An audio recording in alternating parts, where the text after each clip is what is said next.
तो कई बड़ी खबरें यहां पर निकल कर आ रही हैं, कई प्रावधान यहां पर किए गए हैं, कई तरह की राहत सरकार ने दी है और एक पूरा रोड मैप यहां पर बताया है कि इस तरह से सरकार वर्ष 2022-23 में आगे बढ़ेगी। और इस बड़ी खबर पर, अलग अलग प्रावधान पर, सरकार के बजट घोषणा पर हम और ज्यादा तफसील से बातचीत कर लेते हैं। हमारे साथ स्टूडियो में मौजूद हैं वरिष्ठ पत्रकार हरीश पाराशर जी। हरीश जी, स्वागत आपका।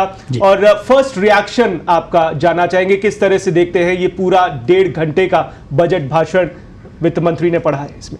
देखिए, वित्त मंत्री ने महाभारत के जिस शांति पर्व के श्लोक का उल्लेख किया अपने भाषण के बीच में, और ये कहा कि राजा को धर्म के अनुसार, उस श्लोक का जो मतलब था कि राजा को धर्म के अनुसार करों का संग्रह करना चाहिए और लोगों के योगक्षेम की व्यवस्था करनी चाहिए। ठीक उसी के अनुरूप वित्त मंत्री ने कहा कि हमने ठीक वही प्रयास किया है कि चाहे कृषि का क्षेत्र हो, चाहे इंफ्रास्ट्रक्चर का क्षेत्र हो, चाहे एजुकेशन की जो आज बात आ रही है, ई एजुकेशन की बात आ रही है, उसकी ओर तमाम जगह पर प्रावधान किए। लेकिन जो ज़्यादातर ध्यान रहता है लोगों का, नौकरी पेशा वर्ग का खास तौर से, वो ये रहता है कि इनकम टैक्स के स्लैब में कोई बदलाव होता है या नहीं होता, कोई छूट मिलती है कि नहीं मिलती। और रिटर्न भरने की प्रक्रिया में थोड़ी राहत जरूर मिली है मान लीजिए, लेकिन वो कोई बहुत बड़ी राहत नहीं है। लेकिन करों में जो छूट की उम्मीद कर रहा था, खासतौर से इनकम टैक्स में एक आम करदाता, उसको इसमें कोई फ़ायदा नहीं मिला। लेकिन जो बड़े प्रोजेक्ट्स वित्त मंत्री ने ऐलान किए कि 16 लाख नौकरियों का प्रोविज़न करेंगे, 25,000 किलोमीटर तक जो है वो हाईवे बनाएंगे, राष्ट्रीय राजमार्ग, ये देश के लिए बड़ी चीज़ें हैं। जैसे 80 लाख नए घर देने की बात कही वित्त मंत्री ने गरीब आवास योजना में, ऑर्गेनिक खेती को बढ़ावा देने की बात की। और जो बड़ी चीज़ ये थी कि किसानों को लेकर के जो बार बार सवाल उठ रहा था कि एमएसपी को लेकर क्या होगा, वित्त मंत्री ने अपने स्पीच में साफ कहा कि सरकार एमएसपी पर बम्पर खरीद करेगी। अब हालांकि देखिए, वित्त मंत्री के भाषण के निहितार्थ अब सामने आएंगे जब वो डिटेल बजट स्पीच सामने आएंगी, उसके प्रावधान सामने आएंगे।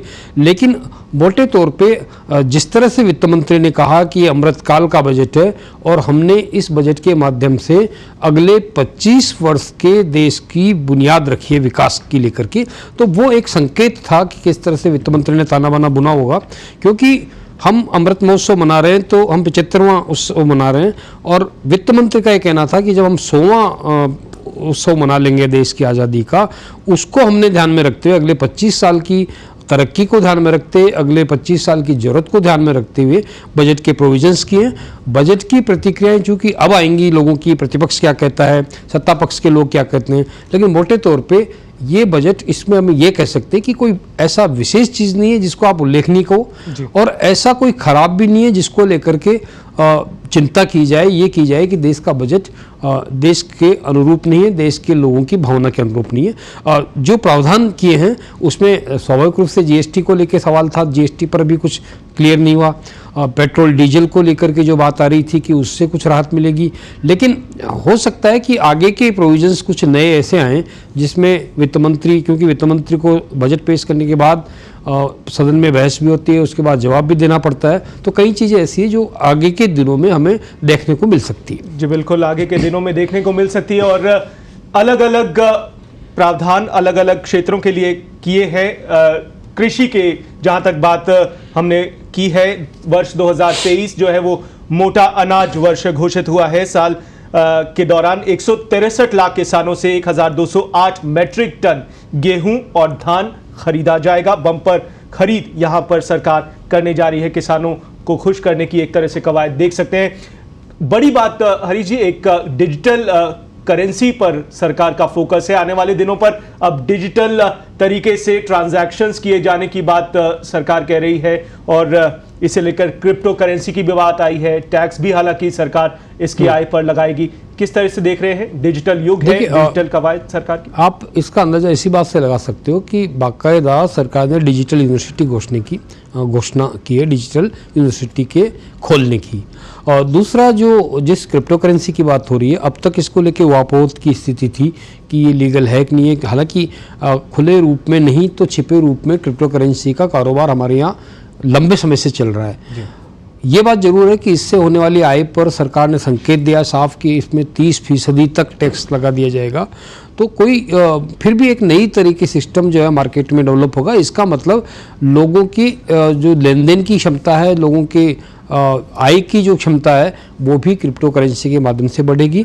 डिजिटल लेन देन को बढ़ावा हम शुरू से दे रहे हैं, इसलिए सरकार अभी 5G की भी बात कर रही है कि 5G बढ़ेगी तो तकनीक और बढ़ेगी। तो निश्चित रूप से चूँकि अब दौर डिजिटल युग का है, चाहे आप लेन देन की बात करें चाहे एजुकेशन की बात करें, उसमें हमें डिजिटल को प्रोत्साहन देने की आगे के 25 साल की जो बात कर रही है निर्मला सीतारमण हमारी वित्त मंत्री, वो ठीक इसी वजह से देखने को हमें और मिलती है कि जब हम बात करते हैं कि एजुकेशन के लिए भी ये प्रोविज़न किया गया है कि अब ई चैनल खोले जाएंगे ई एजुकेशन को लेकर के, और जो विद्यार्थी हैं उनको क्षेत्रीय भाषाओं में पढ़ाई की व्यवस्था उन चैनल्स के माध्यम से कराई जाएगी। क्योंकि ये दिख रहा है कि पता नहीं कोरोना के दौर में आगे की क्या स्थिति रहे, हमारे बच्चे भी स्कूल ठीक से जा ही नहीं पा रहे, कभी जाते हैं फिर रुक जाते हैं, फिर जाते हैं फिर रुक जाते हैं। तो अब ज़रूरत इस बात की भी है कि पूरे IT सेक्टर में, पूरे जो एजुकेशन का सेक्टर हो चाहे ई लेन देन का सेक्टर हो, उसमें हमें प्रभावी तरीके से आगे आना पड़ेगा। और वित्त मंत्री के इस बजट भाषण में जो 2 चीज़ें प्रमुखता से दी गई, चाहे वो ई एजुकेशन की बात हो चाहे ई करेंसी की बात हो, वो उसी परिप्रेक्ष्य में मानी जानी चाहिए। जी बिल्कुल।